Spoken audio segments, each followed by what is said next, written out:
Yes, your eyes are not deceiving you. We are back at the NEC, this time for Motorcycle Live 2025.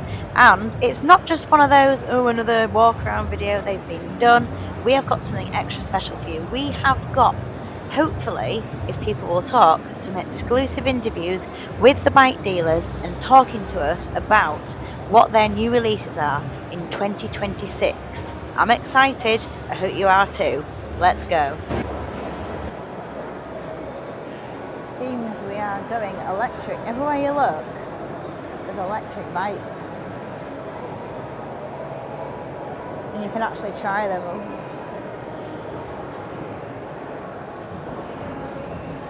It's all about electric. Well, yeah. Of course, we all know the Maving. The RM1. This one? Yeah.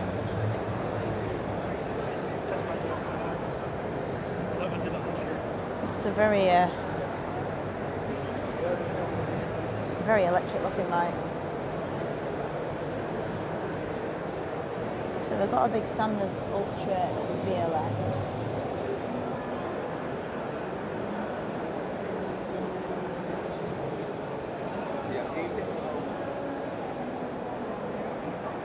Electric's over there.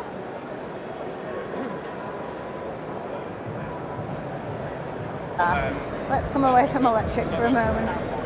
Let's go back to our petrol head roots. That is a stunner, isn't it? Look at that. The Ducati stand is really nice, really impressive. You've got a stage, seating area, I'm assuming for VIPs. Yeah.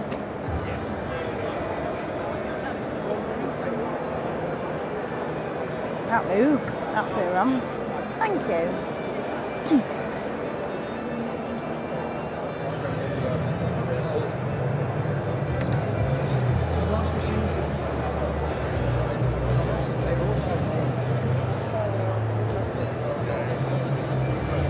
Back time and a half, and look at that. Every single bike has got somebody on it. The Ducati stand is very popular. Being quite a small person, I'm finding it hard to get through the crowds. It's really hard work.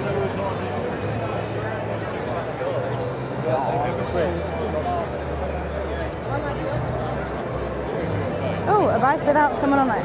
How long will it remain riderless? Oh. Yeah, there we are.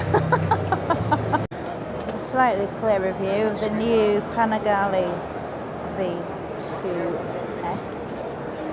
It's a very nice looking thing. The UK premiere is right here at the NEC Bike Show. I'm going to see if I can go talk to someone about it. Loving the yellow. Get around the front.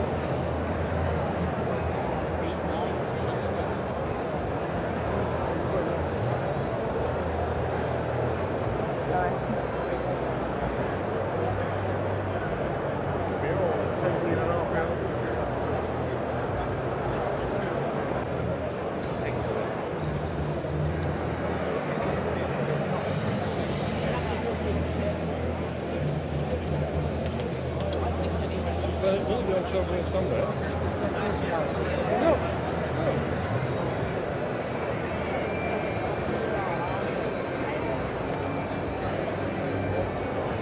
I am here with Fabrizio, the boss of Ducati in the UK. It's an absolute pleasure to meet you. Please, can you tell me what is new and exciting coming up in 2026 for Ducati? We have quite a lot of stuff. So first of all is our 100th anniversary.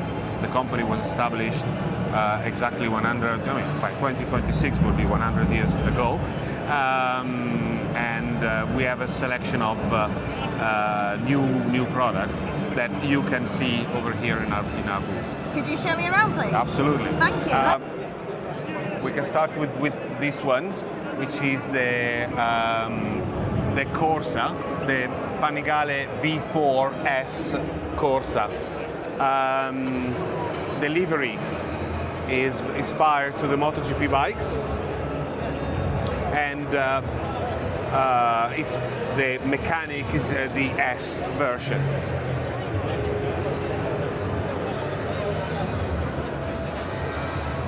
Then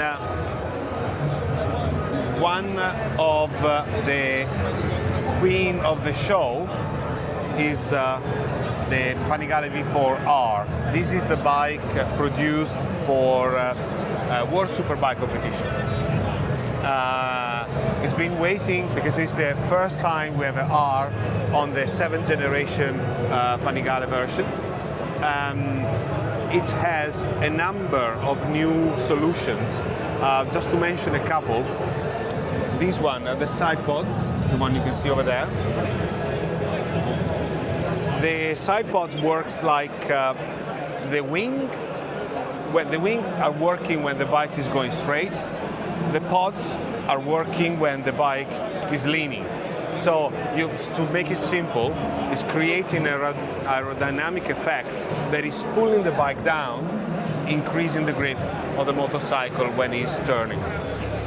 And another very interesting characteristic of this bike that comes directly from MotoGP is that the gear has the neutral not between first and second gear, but after first. So you have all the gears from 1 to 6, and then the neutral comes after the first gear. Okay. But you have to be careful, and then we have the lock, which you can see over here. Yeah. You operate from the handlebar, because you want to lock and avoid that from first gear going to neutral while you are braking. Okay. So these are directly coming from racing. That's a beautiful bike. These other two are the special edition for the Panigale V2 in the Pecco, which is this one, and the Marc Marquez. So this is the livery that they use for the training bikes. Wow. So the special edition has Olin's suspensions and racing configuration, so clip-on handlebars. And of course the livery. It's a numbered series, not limited, but numbered. Okay. It's a really stunning livery, isn't it? What's the retail? Say again? What's the retail price? 19 is written there. We can move to the Yes, let's. yellow is back. I love yellow. Yellow's my favourite colour. So the two versions of the V2, one is the Panigale in yellow, and we have the Street Fighter as well in yellow color. Without walking too far away, the Model Year 26 of the Multistrada V4 Rally has a new set of electronics, which is the one we had already on the Multistrada V4S, and now is also available on the Rally. A lot of things that we should spend hours to talk about, all the electronics that are available on this bike. The one that I like the most is the DVO. So basically the bike learns how we are driving and set suspension, throttle, brakes in order to react in the best way to the road you are riding on. That's incredible. Let's have a closer look.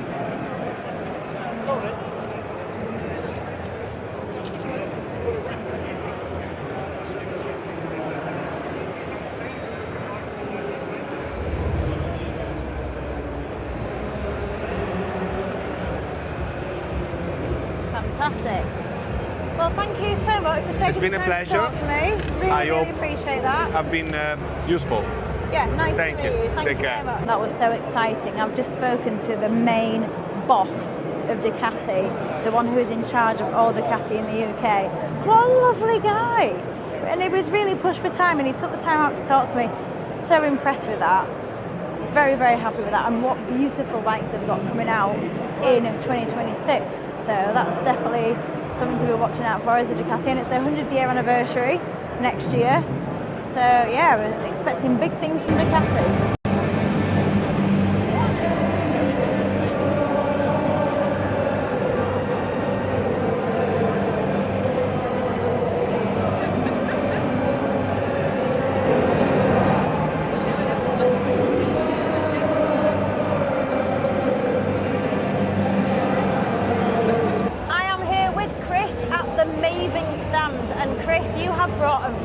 exciting bike, haven't you? We have indeed. So What have you brought? we have got the Maving RM2, brand new bike, just launched in the UK. And yeah, it's pretty special. This is very exciting. We actually have the the RM1 and the RM1S at the moment, Yes. and we are going to be stuck in the RM2 Very within the next soon. week or so, I think. Very soon. We're getting Ready to you for as test soon as rides? possible, yes. So what can you tell me about this very exciting new edition of Maving? So the RM2 really answers that question of what to do if you've got someone else with you. If you've got your bike and you want the styling, the classic styling and the ability that the Maving has as a 125, but you've got someone to come with you, or you've got stuff that you need to bring, it has that pillion seat option, the rear racks as well, so your storage is huge on a motorcycle now. Suddenly you've got nearly 60 litres of storage space that you can have on a bike all in one go, which is more than you need, to be honest.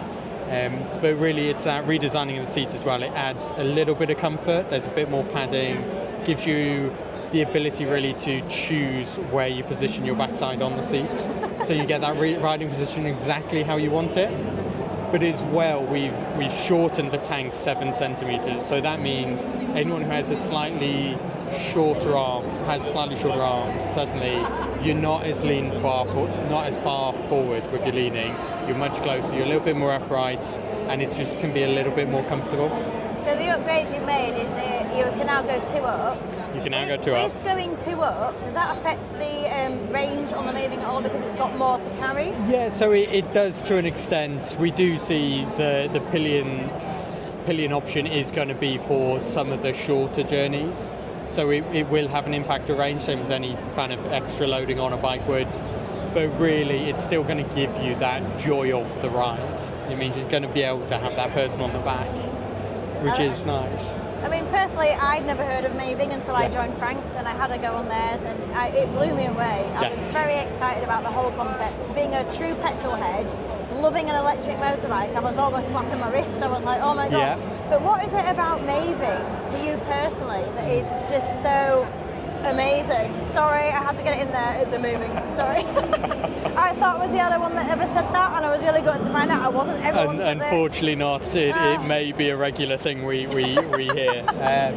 Damn. So the thing that really sets Maving apart is number one, its story. So we are a British brand, and it's not just a sticker that we get out of the Made in China box and stick on the bike. It is actually fundamental to our DNA. We're built in Coventry, designed in Britain, and the majority of our parts are British manufactured. So it's not just a label we stick on it, it is British to its core. It's that element where we are getting engineers who have got huge levels of knowledge in the industry, who are genuinely world-leading experts, but they're getting older. The brands aren't there to bring them through and to pass those skills on. So as a brand, we are keeping that skill set, that experience alive. And I mean, our RM1, which you guys have, that was the UK's first ever production electric motorcycle. If you're going to do something as bold as bringing electric into motorbikes, you need the best team you can get. And by having them and having the new team coming through with them and passing on their skills, you're not just preserving, you're growing the skill set as well. It's huge. So being the first production electric bike in the UK, having walked around the show, and somebody did actually say that 14% of the bikes here are now electric. Yep. What sets Maving apart? So it's really the styling. So we've taken the best elements of British motorcycling history, distilled them down, and built them into our bikes. We've got the bobber style seats, the cafe racer front end, and it's those elements of style that kind of really bring that emotional connection to a bike. So many bikes now are designed and they're somewhat reminiscent of a video game, which everyone's got their own style that they like about bikes. Is the best thing about bikes. There is no one perfect bike for everyone. But by having those styling elements about a bike, it means that you can have that emotional connection, which really shows that biking is so much more than just a bit of noise and a bit of smell. It is a whole visceral experience that being on 2 wheels gives you. And that's where Maving really comes in. You couldn't have summed it up better. It is all about that connection, how it makes you feel. Yeah. And even though there is no engine noise, riding a Maving it felt like it was flawless. It was instant, constant power. It glides. It glides. That is the perfect way to explain it. Yeah. And looking at the new one, it looks like a petrol motorbike, and I'm just staring at it over there. I can't wait to go and see it, and hopefully you'll be able to come with me and do that. Definitely. The styling is beautiful. And that's the thing. Our bikes, the first thought in anyone's head should always be motorcycle. Whether it's petrol or electric, it is a motorcycle first. Yeah. The fact it's electric gives you all of the benefits electric does, but it is a motorcycle, always. Yeah. And going back to when you said the range is affected slightly by going to up, so the RM1 is 40 miles, isn't it?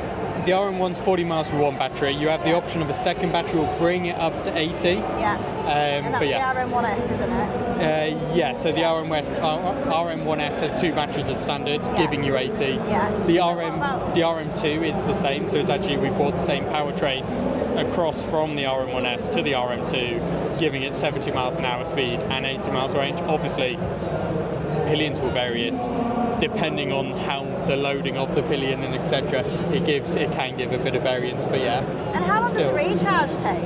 So recharge is roughly 2.5 hours, 20 to 80%. So you have a nice lunch out and you'll still be able to charge. But the big thing about charging isn't so much just time, it's ease of charging. So if you've got to find a charging centre somewhere and you're out in the middle of nowhere and just gone on a ride, that can be hard. Yeah. We use a 3-pin plug. There are 3-pin plugs in every room, in every building in this country. There are more charging stations for us than any other vehicle, petrol, electric, anything. All you need to do is bring your charger with you, which fits in your tank, and it's easy. Perfect. Could you go and show me around the RM2? Of course I can. Let's do it. And here it is in all its glory, the RM2. Look at the design.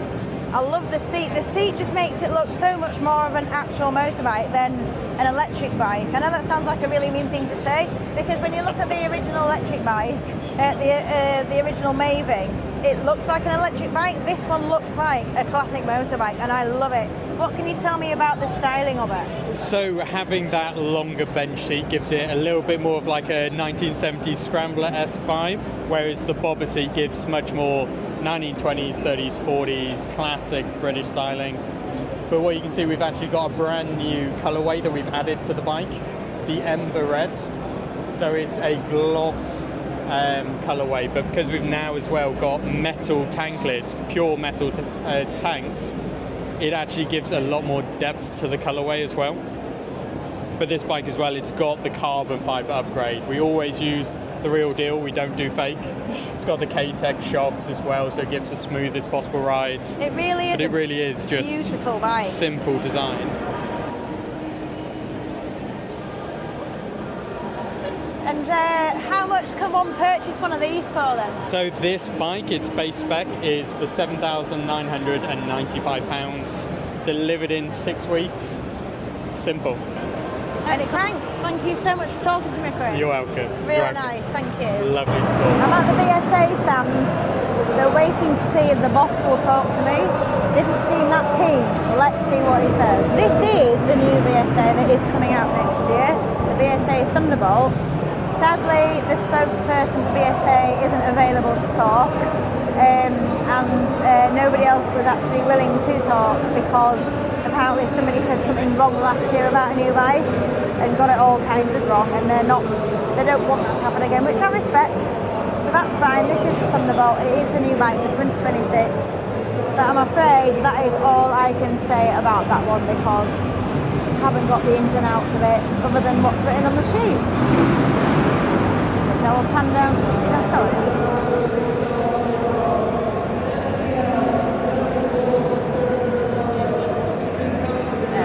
It's got a very nice display. I'm here at the Indian stand waiting to see if somebody can talk to me about their new bike of 2026. It's just there. Let's see if they'll be able to talk to me and find out about this bike. This bike is a very nice looking bike, very low down, even though it's big, it's a big engine, it's a 1250. It's low down, so it would appeal to those who are not quite as confident with heavier bikes, with bigger bikes. I think that's going to appeal really nicely. So let's find out. I'm here with Rob at the Indian stand. and Robbie's going to talk us through what is new in India in 2026. Are you ready, Rob? I am. Let's go. Hi. Yeah, so one of our new models for 2026 that we're very excited about here at Indian is our Sports Scout RT. So we decided the Sports Scout, as much as a fantastic model that it is to ride, we could benefit by attracting a slightly larger market, and the motor capacity allows for some long distance touring now as well. So with the upgrade to the 1250, it gave us a great opportunity, add some saddlebags, change the riding position a little bit of style, and encourage you to get out there and do some more distance. This was born. So what is the market currently like for bikes like this? It's a very niche, to be honest with you, it's a very niche setup. And the beauty part is the platform runs right through the model range. So it's very easy to adapt. If you think about it this way, it's about making things personal to yourself. So everything is adjustable, from the foot pegs, the handlebars, the seating position, to make it work for you. The platform, though, makes it easy. And the thing that's exciting about the RT is we've taken that sport feel and platform, so you've got all the agility, the performance that you'd have from any of our Scouts, but you have the addition of a bit of hard luggage on it, takes 37 litres worth, and you can go anywhere, really. That's what it's about, with some style. Let's have a look around here. Let's look at this style. It really is a very stylish bike. Look at the size of that exhaust. So this is quite a large engine, it's a 1250. Is it heavy? It looks like it's going to be a heavy bike.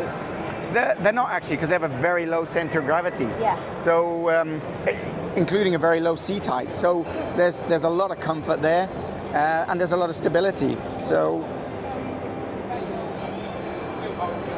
things that are new on the Sport as well, like we said, the luggage edition, but you've got beautiful machined wheels in there as well now, so just to add to the styling, and the Indian logo across the tank as well. And who do you think this bike is going to appeal to the most?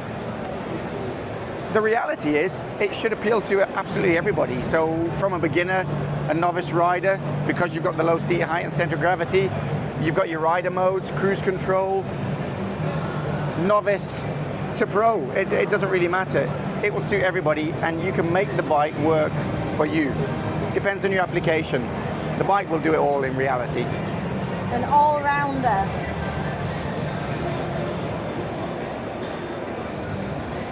They're very stylish. Yeah, full connectivity. You've got your road maps on there as well. It's a great dash, to be fair. Very nice. Well, thank you so much for taking the time to talk to me about this beautiful looking bike. Enjoy the show. Thank you. So I'm here with Jeff Turner on the Yamaha stand, if you can see the Yamaha stand there. And Jeff has kindly agreed to talk us around what is new in Yamaha for 2026. Are you ready? I am ready, let's go. Let's go. Okay, first thing I'm going to show you is our new NMAX 155 scooter. So let's do a little bit of the commuter scooter and go and have a look. Perfect, let's go. We're rolling. Okay, so this is the NMAX 155. So it's based on the NMAX 125, which was the UK's best-selling two-wheeler in 2024. And normally this type of scooter is a 125 on an A1 license, but that's restricted on power and horsepower. So what you have here is a 155 version that's just arrived with a new shift feature. So this is going to actually appeal not to perhaps scooter riders per se, but motorcyclists looking for a winter ride, something that they're going to leave their nice bike in the garage or undercover or whatever, and they're going to use this to keep them dry, convenience, go to work, big space under the seat. But the most important is this little button here. And most scooters are on a CVT drive, so it's an automatic twist and go, and normally that's all you get. But on here, if you want an extra power boost, you hit a button, there's a change in the gear ratio in the CVT, more power, more performance, more speed, more fun. Fantastic. So that's our number one product. Follow me and we're going to have a look at the new Tenere. Let's go.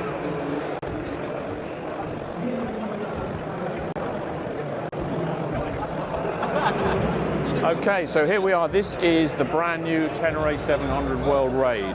So it's a development of our Tenere 700, but with a long-range fuel tank.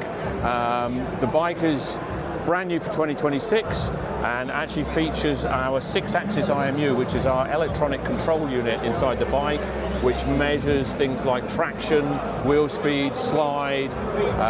It's also got new connectivity. They've redesigned the tanks, redesigned the front, upgraded the suspension. Genuinely, this has like a 250 mile plus range. If you're riding from here to the desert, and you need to have some distance, you need to have a really capable bike that can do anything, anywhere, then Tenere is it. New colours, connectivity, new dash, changes all over the bike. Super exciting for the adventure rider. This new model should be with us March, April in 2026. Highlight of the stand, but we've got one more to show you, so follow me. Let's go. And we'll go and find the new R7.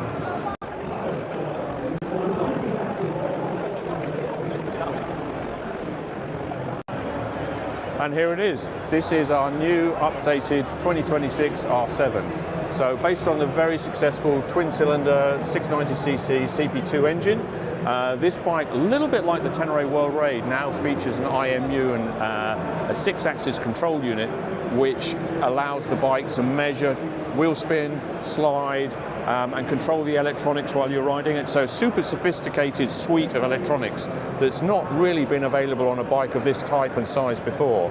Added to that, we've got updated frame, updated suspension, new connectivity, new screen, many changes, new styling, and this red and white colour is our 70th anniversary heritage colour, based very closely on Norwick Harper's 2001 R7 race bike, and this is like a real classic Yamaha paint job. So something special in the looks, but also in the technology.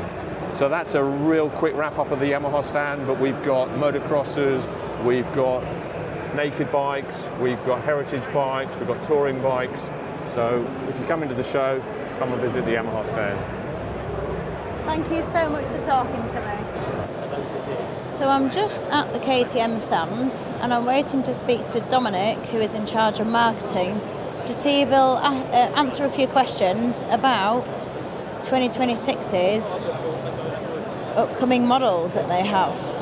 So I am talking to Dom here, who doesn't want to be on camera, that's absolutely fine, but he's willing to talk to me about the new bike that KTM have brought out or are bringing out in the next couple of weeks. It's very exciting. So Dom, what can you tell me about this bike? And I'll just walk around it.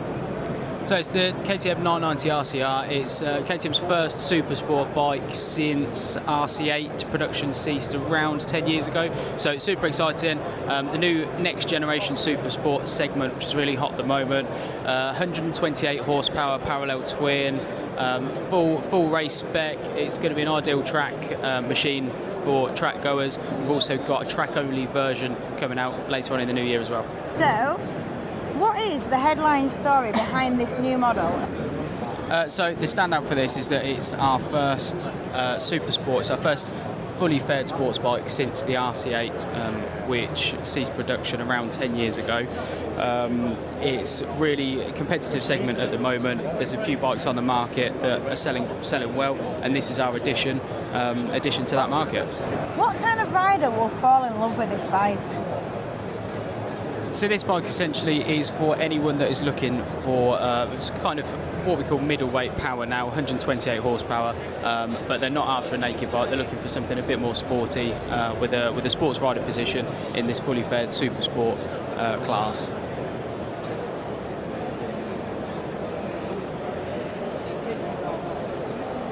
So I've just seen Gary sitting on this bike here, and I heard him say something really good, and I wanted to catch that. Gary, what is it you said after you sat on that bike? I said that's the sexiest bike I've ever seen. I have to agree, it is a very nice looking bike, and that is KTM's first fully faired sports bike, isn't it? Yeah, absolutely stunning. Do you think you'll be having one? I think so. Excellent. Thanks very much. Thank you, cheers. I'm here at the Suzuki stand where I'm going to see if they will talk to me about what is coming out next year There's some very exciting things in this stand. I'm absolutely in heaven because I love Suzukis. I've had many Suzukis, and I can't wait to see what they've got to bring out for next year and what we're going to start seeing on our roads in 2026. I am on the Suzuki stand with Tim, and Tim is going to talk to me about two brand new bikes that Suzuki are bringing out for 2026. They are here at the show. What can you tell me about this one here? Okay, this is the new SV7 GX. It'll be out in the summer of 2026. The bike itself is based on the outgoing SV650, so the engine is the same. It's just been improved for Euro 5 emissions. As you can see by the styling, it's what we call like a crossover style. You've got connectivity, so a TFT dash with connectivity with your iPhone and Android phone. So you can also put your sat-nav on there on a split screen. You've got traction control and obviously ABS, and it's going to be a great bike for us. Other good things on the bike, it's got a low seat height, so it's 795mm seat height, so it's attracting a lot of attention from the smaller rider, and also a lot of ladies have been going on this, which is great news, really good news for us. The style, let's say it's a crossover style. There's going to be a lot of accessories for it, so there's going to be a top box. There's two sizes of top boxes. We've also got what's called like a throw-over luggage, which is sort of like a soft luggage on it. So yeah, it's going to be a good bike for us, we believe. It's a looker, isn't it? It's a really nice looking bike. It is, it's really good. So what kind of market do you think this appeals to? There's probably a couple of markets. We're looking at people that are getting on in age, so they're not as strong as they used to be to hold, to support the bigger bikes, because of the low seat height of 795mm, and also the weight of the bike. It's only 211 kilos, so it's actually quite light. It's very well balanced. When I moved it in from the car park, from the truck, when we were building the stand on Friday, I noticed that the bike was very well balanced, and it had a very low centre of gravity. So yeah, I think I said for the market, I think the slightly older rider, but also new people coming into bikes because they want something that's not massively powerful, but something mid-range really. So it's got just over 70 horsepower. So it's based on the SV650, so we all know the characteristics of that bike. So it's got the same power, the same sort of power curve as well. So it will be a good bike to ride. And there is another one over here, new out for 2026, isn't there? What can you tell me about this one? Well, this will be one of our flagship bikes, which is the brand new GSXR 11, brand new GSXR 1000R. It's the 40th anniversary this year of GSXRs. But this particular bike has had a lot of updates from the old one. So there's new exhaust. You can see it's a lot slimmer, a little bit longer, but very stylish. It's had a lot of updates inside the engine. Even though it actually has 3 horsepower less than the outgoing model, the characteristics of the engine will be a lot stronger. So you've had new crankcases, new crank, new rods, new pistons, new cylinder head, new valves. And all of that will help the tuning guys for when this bike goes racing. That is a really exciting colour scheme as well, isn't it? Absolutely. Look at that. And as you can see by the front, we've now got the carbon winglets, which seem to be on all the sports bikes nowadays. I think they're quite subtle. I think they're... yeah, I've seen some bikes and they're really quite prominent and a bit over the top. Yeah. That really fits nicely to the bike. It's also got the latest electronics on it, so it's pretty much the same as the outgoing model, but it's the next generation on from that.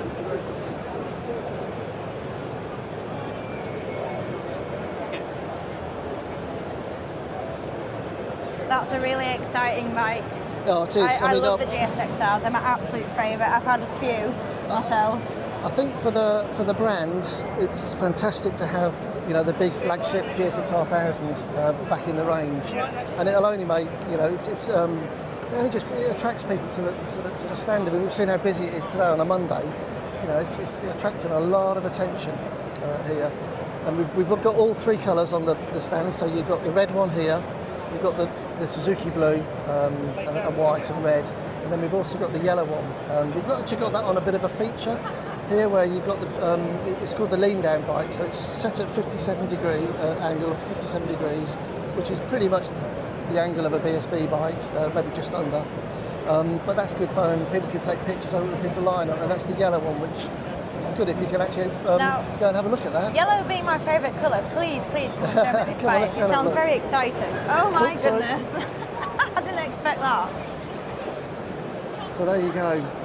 That is insane. So that is the angle that British superbike riders get down on, is it? They're mentalists. And that's the yellow one. That's the yellow That's the yellow, 40th yeah. anniversary, yeah. Again, 40th anniversary. Let's It really, have a look. it's sort of essence of the Corona, Ulster Corona Yeah. WSB bike back in the. That's a really nice angle to look at it actually. It looks bigger than it does when it's stood upright. Yeah, That is beautiful. it's probably my favourite colour actually yeah. of the three. Yeah, well my GSXRs were yellow. I would always go with yellow.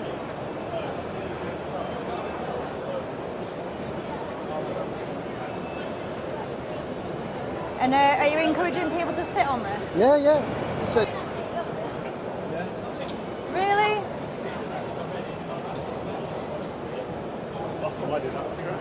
Oh my gosh, that is terrifying. I'm using all my strength on my Yeah. arms to hold myself up. That's insane.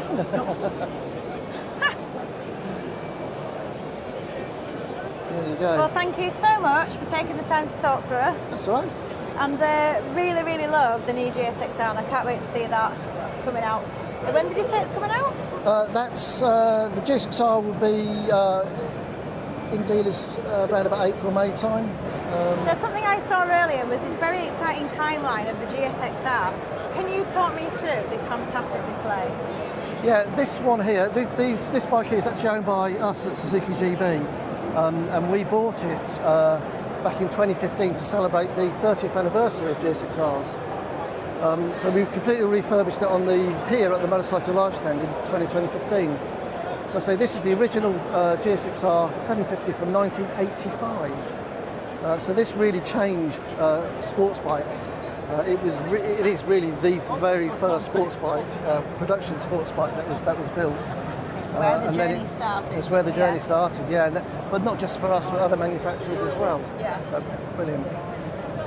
The next bike is a GSXR 1100L. Now this bike was brought back to life by our apprentices up in Doncaster. The bike itself was in an absolute mess when we got it. Really? And we refurbished it, so it's had lots of new bits in the engine, a complete new paint job. And if you have a look at the spec sheet here, you can see the state of the bike here when we got it. And this bike itself used to be, well, funny enough, there's a bit of history with this one. It was owned by my brother, and then he sold it to my best friend, a guy called Stuart. Unfortunately, Stuart passed away from a little-known disease called Marfan syndrome. And to celebrate his life, we got the bike. It was in a bit of a mess, and we thought we'll refurbish it for Stuart, and that's what we did. Nice, and so it's a nice sort of heartwarming story behind that. Done very well with it. And it does, yeah, it's lovely, really nice bike. That's a lovely story as well. Then if we go to the next one, this is GSXR 750 WP from 1993. So again, just a classic GSXR colours. If you see here the sort of all the abstract colouring, really, that's the way it was back in the 90s for a lot of our bikes. Again, this one is not owned by us. This is a customer bike. Right. On this one. So yeah, nice, really good condition. Lovely It bike. is lovely condition. Really nice. So somebody owns it and rides it. Yes, yeah. It is for sale. Don't tell me stuff like that. That is lovely. There you go. And then, And so then- I had We go on to the S-Rad. Now, the S-Rad 750, which this is, so it's the GSXR 750WX. So it's the last year of the S-Rads. So it's a fuel injection, iconic design, iconic styling, really based on the RGV 500 at the time, which was ridden by Kevin Swans. So a lot of updates on this bike. And if you remember, this bike was ridden by Frankie Keeley in the World Superbike Series in the iconic purple and yellow colours back in the early 90s. It really was the next level up for the 750s. This to me on a personal level just is what I want a sports bike to be. Yeah. It's big, it's beefy, it looks angry, there's a lot to it. I love them. Yeah, yeah. I'm afraid to say I'm more of a classic or a retro bike Yeah. compared to the modern ones. Like this model and then the model we're about to talk about, they are my personal era of bike that I love. That's when I started riding, and Well, we got this bike from one of our dealers, a dealer called Five Ways up in Hull, and he's loaned us the bike for the show. But yeah, you're gonna tell lovely me it's for condition. sale, aren't you? I'm sure I'm sure it would be, to be fair. We better move on before I start dreaming. Then we Here go we on to the GSX-R 1000, and this is a K1000, so it's the first year we did the GSX-R 1000s in 2001. So again, this was a new model from the ground up. At the time, it would have been against Fireblades, YZR 1000s, and things like that. So again, it set the standard for the 1000cc bike on this. But yeah, it's just again such an iconic bike. 2001. Again, my era. This one here is owned by a customer. We did a Facebook request. Yeah. I don't remember glitter being on it though. Was that a feature? Was that a standard factory feature? Was it? It was. Yeah, some of the paint. Yeah, you that see is here as lovely. well. I don't remember that. Yeah. Really So nice. that's nice. And then we have the iconic GSX-R 1000 K5 from 2005. This really did move the 1000cc bikes onto another level. It was just, well, absolutely phenomenal. Full titanium exhaust, first one we did on these bikes. It was also of that year in 2005 was ridden by Troy Corsa in the World Superbike Series, and he won the World Championship in its first year. So, which is really quite amazing, really, when you think of it. But it was up against, but absolutely iconic. So it did move on the 1000cc superbikes up to another level, and everyone just says how iconic it is. It really is. It's a lovely thing well, not to ride, but certainly to look at. Beautiful. Then we move on to a 2006 GSX-R 600 K6. Now, one of my personal favourites actually, this 600 and the 750 of the same year look identical. To me, this is one of the prettiest bikes that we've ever made. Absolutely stunning. And again, you've got your short, stubby exhaust. At the time, people were bringing out bikes with long and fat exhausts. So to have that was quite a change. You've got the very familiar back end, which is very accustomed for Suzuki, with the wide back end. Really nice. But it's such a pretty little thing, it really is. Lovely bike. Do you find that modern bikes just get smaller and smaller and smaller compared? It's funny because you look at a small bike and you think, there's nothing much in that, but they're like 1000cc, it's crazy. Yeah, it is. It's a stunning bike. Really, really nice. Again, it's a customer bike that they've loaned us the bike for the show. And then on to obviously the latest rendition of the GSX-R 1000. the blue one. Which will be out April, May next year. So this is the blue one. So you've now seen all three colours of the new 1000. And which is your personal favourite? Did you say it was the yellow one? For the 1000, I think the yellow one's my favourite colour. Yeah. For me, it goes yellow, then the red, then the blue. Sorry, blue. Well, thank you so much for showing me the most amazing timeline of the GSX-R, because it is my favourite of all, and it was lovely to see the progression from the 80s all the way up to next year.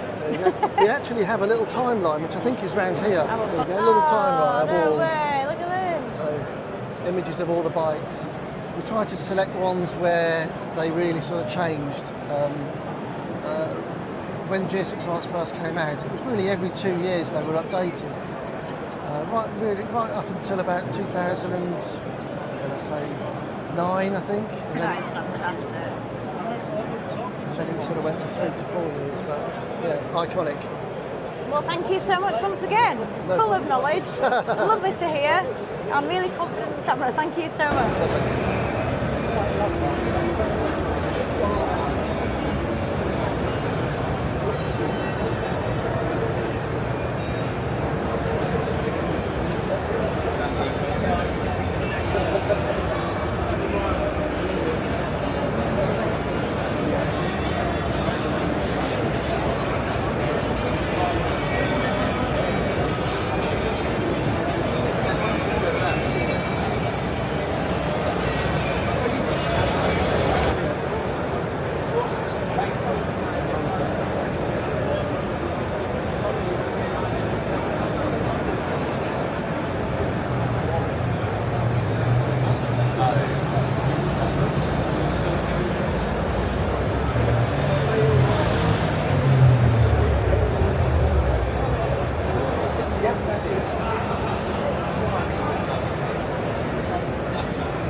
I'm at the Honda stand.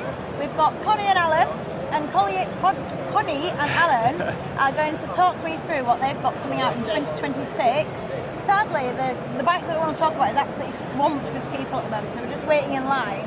And then Alan's going to talk us through the ins and outs of what it is, and Connie is going to sit on it and show us what it can do. We're over there. So, Honda CB1000 GT, so sports tourer.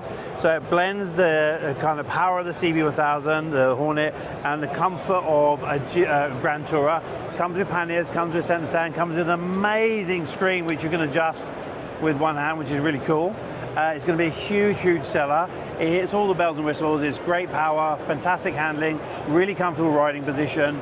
It's fit for travel, so you've got the two panniers so you can get your luggage in. There is an optional top box as well, knuckle guards, and yeah, it's going to be a really, really popular seller, getting loads and loads of interest. It adds to the CB1000 range, so we launched a Hornet last year with a massive response to it. And we've also got on the other side, if you get the CB1000F, which is a more classic variation. And you know, is a more relaxed ride, is a slightly different riding position, is very much cut back to a classic basic. There is a fed or a cowed version as well in terms of styling. So these are both, well, this one started off as a concept bike, and this is the evolution of the CB1000. So as you can see, the stand is incredibly mobbed today. Everyone wants to get on it. When you sit on it, the riding position is really, really cool. It's so comfortable for two-up riding, lots of power. Nice, easy bike to ride. Fully equipped TFT screen, as with every Honda nowadays. So you've got rider modes in there. Comes with that Honda Road Sync app, so you can connect your Bluetooth phone headset for music, and it has a directional navigation, so turn-by-turn navigation. So pretty much equipped to hit the road with. Perfect. So what inspired the styling choices for this year's model then? So with the GT, obviously, it's based on Grand Tourer. So we're taking the speed and power of our Hornet model with a relaxed style and the ability to carry your luggage. So the concept is quite simple, pretty much 2 nights away. Most people who ride motorbikes, if we go away, it's a weekend, it's a Friday, Saturday night, or a Saturday, Sunday night. So 2 bags, you've got about 27 litres and 20 litres, and really comfortable, good wind protection, and really stylish as well. So you've got lots of deflectors. You'll see a lot of Honda features here, so little deflectors that actually have a big impact on the wind that you feel when you're riding. So comfortable, extended touring, really. So that's kind of where this design has come from and what it's trying to do. Well, that brings me on nicely to the next question. Is there a feature on this bike that most people miss? Because I bet a lot of people would miss that because it's quite tucked away, isn't it? Loads, and it's, if you look at most Hondas, the design, everything. So I work a lot with Honda dealers, and I talk about Honda have this little sticker syndrome. So they make fantastic technology and hide it behind a little sticker, whether it's ProLink suspension, DCT, PGM-FI, and over the years, if you see the evolution of Hondas, they've added things which make it easier to ride, more comfortable, more fuel efficient, safer, and opens up motorcycling to a wider range of people, from ABS to traction control, cruise control. Everything that Honda do are about making their bikes more accessible and more usable by more people. Is that okay? Yeah, thank you so much for taking the time to talk to me. Listen, I'm around later. Come and talk to me about E-Clutch and DCT. Because that, again, so it's not a new bike, but we introduced the E-Clutch last year on the CB650 R and RR, and this year it's on the 500 range and the Transalp and the Hornet 750. So you'll find the E-Clutch being on more and more bikes in that middle range.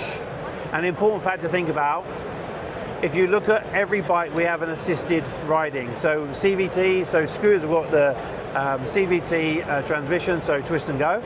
Then we have quick shifters for the sports orientated bikes, including the GT. Then we have E-Clutch for the mid-range bikes, so this is where you don't have to use the clutch lever. You can if you want to, or you can ride it just by shifting gears. And then the higher end bikes have got DCT, dual clutch transmission, which will give you a fully automatic mode, or you can change the gears as and when you need to, and variations of those. So you've got an assisted riding mode, if you like, for every type of bike throughout the range, which again, opens up to a wider audience, makes it safer. If you're learning to ride E-Clutch, gives you more confidence. If you want to ride faster, it will change the gears quicker for you, or help you change the gears quicker. So that's not a bike launch, but it's a really important piece of technology that's going to just strengthen the range as well. Awesome. Thank you so much for your time. Is that okay? Yeah, it's perfect. Brilliant. I'm over at the Norton stand, which is all very high end at the moment because there's a PR event, a media event going on, so it's all champagne and cake and all that. But look at these beautiful bikes. Now, I'm waiting to see if somebody can talk to me from Norton. The staff who work here are not allowed to speak. Apparently it's just got to be the marketing person, but she's very, very busy with all the PR people. So I don't think I'm going to get to talk to Norton. We'll just have a very, very quick look around. It's all very modern, very space agey actually. Really, really nice looking bikes. And I'm sorry, I'm so drawn to this one here. The colour and the style is incredible. And I actually said, is that an electric bike? And that was a big mistake because no, it's not. She said no. Everyone asks that apparently because the exhaust is underneath the bike, so you can't see it. So that's the mistake I made. It's a beautiful looking bike. Let's have another look at it over this side. Beautiful. So let's see if anybody can talk to me, but it's not looking hopeful for the Norton stand. Right away through the day, we'll see a man up with the spent time and realize. And we as a crew, not only would best on the speed, you might have heard that, also there.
What is it you like about that bike in particular? We've literally only had one all year, and it's been a fight to ride it.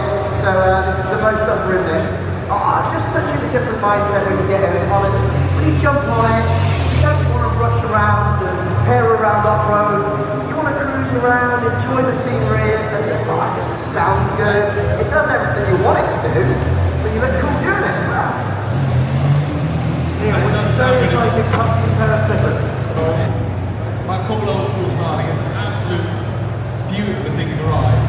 That one's not aimed at crossing continents, that's aimed at crossing counties, going for a nice coffee shop, fire a few back lanes, a few green lanes, and enjoying the ride along the way. I'm going to jump over to Ben now, who's on the other end of the spectrum when it comes to GSs. That, for me, that 1300 GS adventure is the sort of pinnacle of all of BMW's development over the years, the decades they've been building adventure bikes. That's all their know-how put into one bike. It is a proper monster, confident crushing, but, as Ben's proven, still a GS. Still in the wrong place still. It's still capable of good off-road riding. It wouldn't be a GS if it was just a road bike. Ben, it's got the adaptive height control. Now, let's have a show of hands. Anybody here ever dropped a motorcycle? Thank you, another bit of a cheer for him, ladies. Let's get Neil Harper and Ben over these jumps. We want to see some drifts and some burnouts, and we want to see bikes in the air, please. Over the double there. Ben doing it with no clutch lever. The off-road skills, synchronised display team. Beautiful bit of style from Neil. Ladies and gentlemen, one hand to land. Let's have a massive round of applause.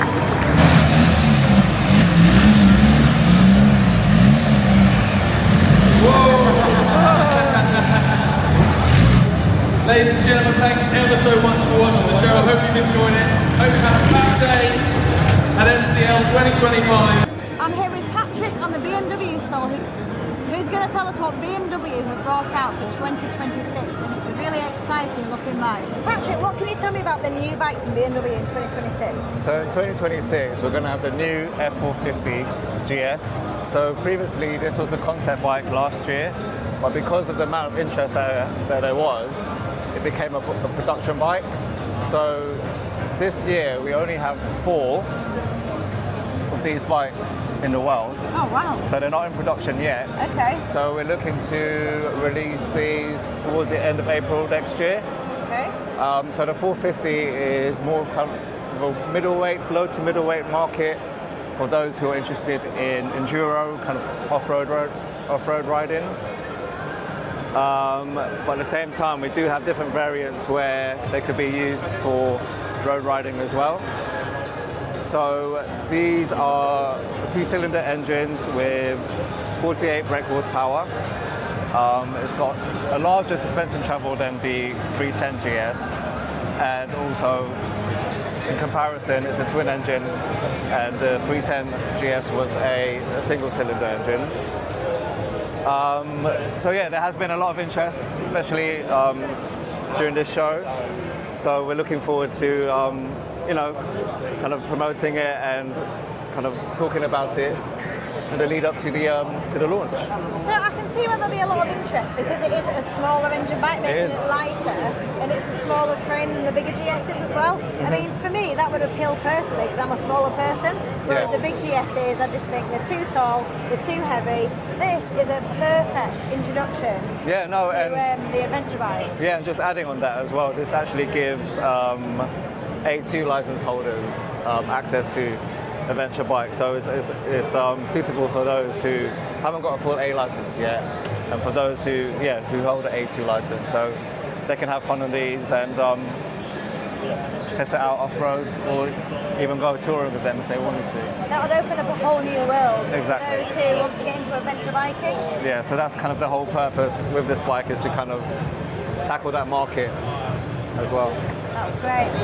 So Patrick's very kindly said that he will film me having a go, trying out for size as a smaller version of the GS. Well, it is a GS, but it's smaller, it's a bit lower down, smaller than the 1300. Let's have a go. Yeah, that, I would ride that, I would feel comfortable riding that. Very comfortable, much lighter than the big ones. I'm not flat-footing, but I'm not, solid. I'm solid on there. That's a really exciting bike. Thank you very much. It's great. Thank you very much for talking to me. That's okay, no worries. I am on the Triumph stand. I have spoken to a couple of people, but nobody's willing to talk on camera, which isn't a problem. So they did say that their Bonnevilles are the new bike out that Triumph are launching at the first few months of next year, 2026. And they come in a range of different colours, which are displayed over here. And they said that there is somebody who is willing to talk on camera, but they have left the stand sadly, and it's nearly the end of the show. So all I can do, I'm afraid, is show you around the bike itself. But yes, this is the new bike for 2026 from Triumph.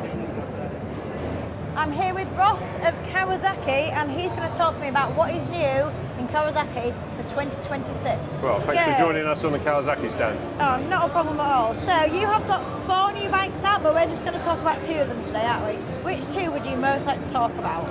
I think for sure the first model for us that we'd be keen to talk about is the new Ninja ZX 10R. So we've actually got 2 versions of this bike, the Ninja ZX 10R and also this version, which is the Ninja ZX 10RR, the race spec version. New for 2026, the biggest change is all based really around the front area of the bike. So it's a much more angular, sharper front end, which is a bit more like the Ninja ZX 6R shape. And it's got these all-important new front winglets. They're offering around 25 to 27% extra downforce.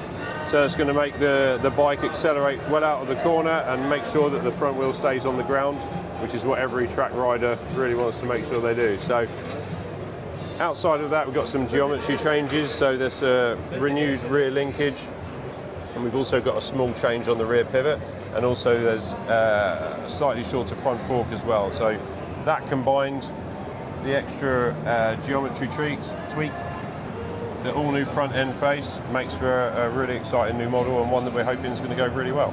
Yeah, absolutely. So which is the other bike you want to talk about today? I think the other key new model for us is the KLE 500. So you can see it on the turntable there, spinning around. That's a completely new model for us and a new category for us in 2026. So we haven't really been in the adventure market for a long, long time. It was the early 90s the last time we had the KLE name.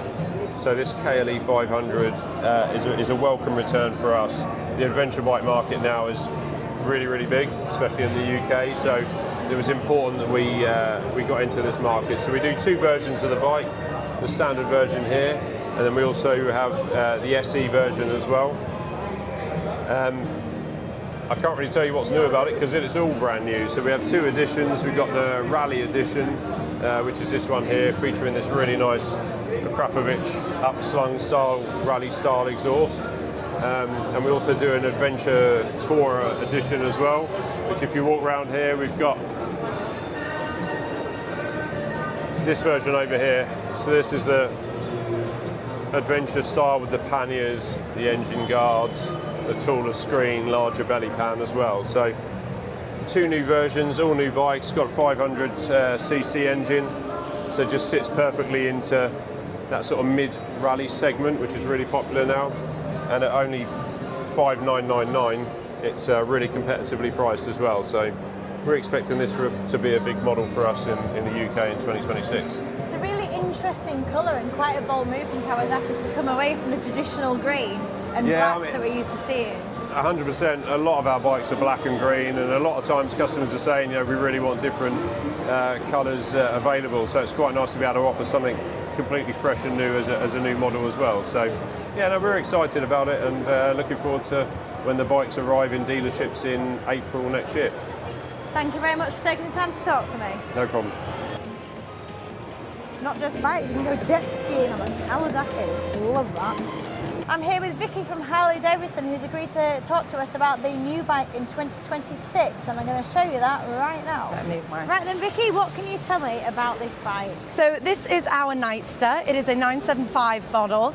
It is currently shown in blood orange, which is our beautiful new paint scheme. The Nightster has actually been available in other markets in 2025, but it is new for the UK and Ireland in 2026. It is 975, putting about 95 Newton meters of torque. So although it is one of our smaller bikes, it still has a lot of grunt in it as a model. It is in our Sportster family. It is one of our smaller Sportsters that we offer. The bike is around 220 kilograms in weight, but it is one of the lightest models that we have. The Nightster is aimed predominantly at people new into Harley, looking for something that's a little bit easier to handle, maybe not looking to do huge tours and lots of miles. It has a lot of the ingenuitive features. We still have ride modes on it. There's still a lot of rider assistance and aids in there, but there's still a lot of features of this bike that are very much a Harley standard. So it still is a V-twin, there's a lot of grunt in there. We still have that typical Sportster styling that people are very used to. So it is a bike that we are hoping will draw in a younger audience. It is one of our more affordable products at £9,995 as well, which makes it a real entry level for people getting into the Harley brand.